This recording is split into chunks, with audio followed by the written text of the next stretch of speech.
जब जीवन में हर तरफ अंधकार छा जाए, जब मेहनत का फल ना मिले, जब लाख कोशिशों के बाद भी सफलता बस एक कदम दूर रहे, तब समझ लीजिए शनि देव की परीक्षा चल रही है।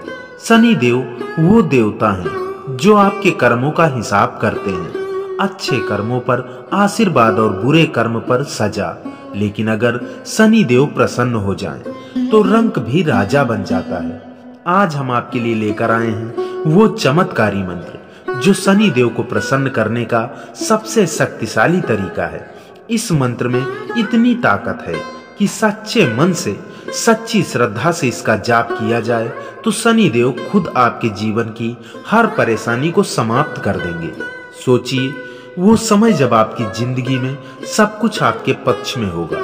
हर रुका हुआ काम बनने लगेगा, धन की बरसात होगी, नौकरी व्यापार में तरक्की मिलेगी, परिवार में सुख शांति होगी। और ये सब संभव है सिर्फ इस दिव्य मंत्र के जाप से।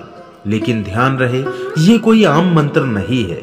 इसे सही तरीके से, सही भावना से और सही समय पर करना जरूरी है। तभी ये मंत्र अपना असर दिखाएगा। और जब असर दिखेगा तो आपकी जिंदगी में चमत्कार होते देर नहीं लगेगी।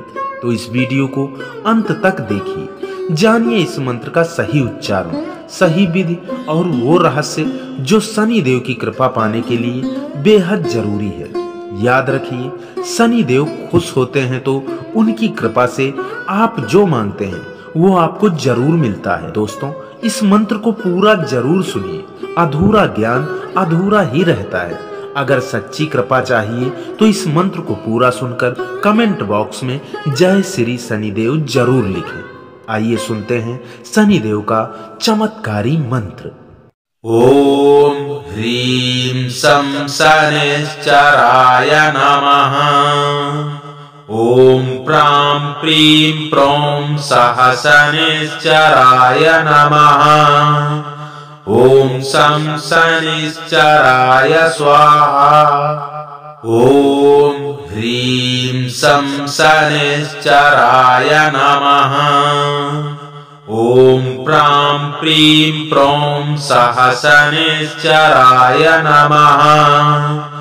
ओम सं शनैश्चराय स्वाहा। ओम ह्रीं सं शनैश्चराय नमः। ओम प्रां प्रीं प्रौं सः शनैश्चराय नमः। ओम सं शनैश्चराय स्वाहा। ओम ह्रीं सं शनैश्चराय नमः। ओम प्रां प्रीं प्रौं सः शनैश्चराय नमः। ओम सं शनैश्चराय स्वाहा। ओम ह्रीं सं शनैश्चराय नमः। ओम प्रां प्रीं प्रौं सः शनैश्चराय नमः। ओम सं शनैश्चराय स्वाहा। ओम ह्रीं सं शनैश्चराय नमः। ओम प्रां प्रीं प्रौं सः शनैश्चराय नमः। ओम सं शनैश्चराय स्वाहा। ओम ह्रीं सं शनैश्चराय नमः। ओम प्रां प्रीं प्रौं सः शनैश्चराय नमः। ओम सं शनैश्चराय स्वाहा। ओम ह्रीं सं शनैश्चराय नमः। ओम प्रां प्रीं प्रौं सः शनैश्चराय नमः। ओम सं शनैश्चराय स्वाहा। ओम ह्रीं सं शनैश्चराय नमः। ओम प्रां प्रीं प्रौं सः शनैश्चराय नमः। ओम सं शनैश्चराय स्वाहा। ॐ ह्रीं सं शनैश्चराय नमः। ॐ प्रां प्रीं प्रौं सः शनैश्चराय नमः। ॐ शं शनैश्चराय स्वाहा।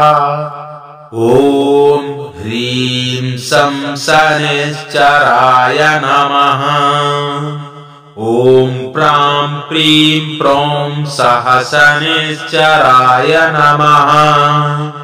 ॐ शं शनैश्चराय स्वाहा। ॐ ह्रीं सं शनैश्चराय नमः। ॐ प्रां प्रीं प्रौं सः शनैश्चराय नमः। ॐ शं शनैश्चराय स्वाहा। ॐ ह्रीं सं शनैश्चराय नमः। ॐ प्रां प्रीं प्रौं सः शनैश्चराय नमः। ॐ शं शनैश्चराय स्वाहा। ॐ ह्रीं सं शनैश्चराय नमः। ॐ प्रां प्रीं प्रौं सः शनैश्चराय नमः। ॐ शं शनैश्चराय स्वाहा। ॐ ह्रीं सं शनैश्चराय नमः।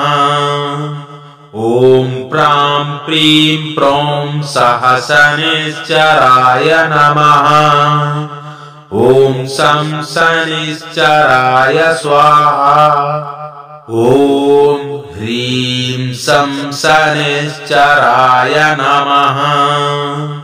ॐ प्रां प्रीं प्रौं सः शनैश्चराय नमः।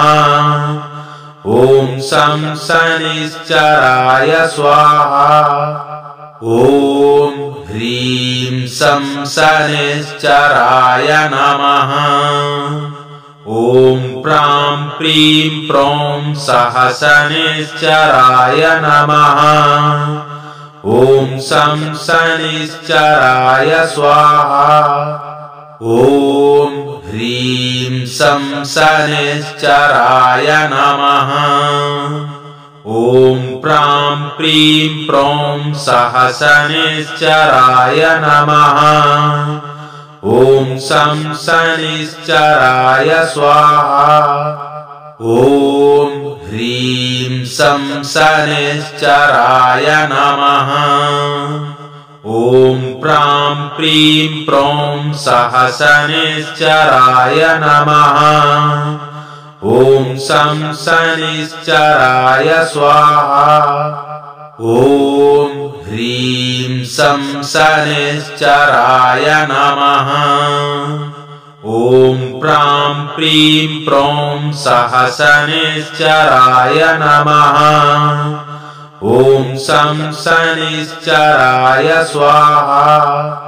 ॐ ह्रीं सं शनैश्चराय नमः। ॐ प्रां प्रीं प्रौं सः शनैश्चराय नमः। ॐ शं शनैश्चराय स्वाहा। ॐ ह्रीं सं शनैश्चराय नमः। ॐ प्रां प्रीं प्रौं सः शनैश्चराय नमः। ॐ शं शनैश्चराय स्वाहा। ॐ ह्रीं सं शनैश्चराय नमः। ॐ प्रां प्रीं प्रौं सः शनैश्चराय नमः। ॐ शं शनैश्चराय स्वाहा। ॐ ह्रीं सं शनैश्चराय नमः।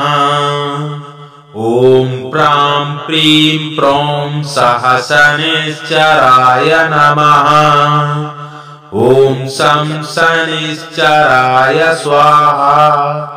ॐ ह्रीं सं शनैश्चराय नमः।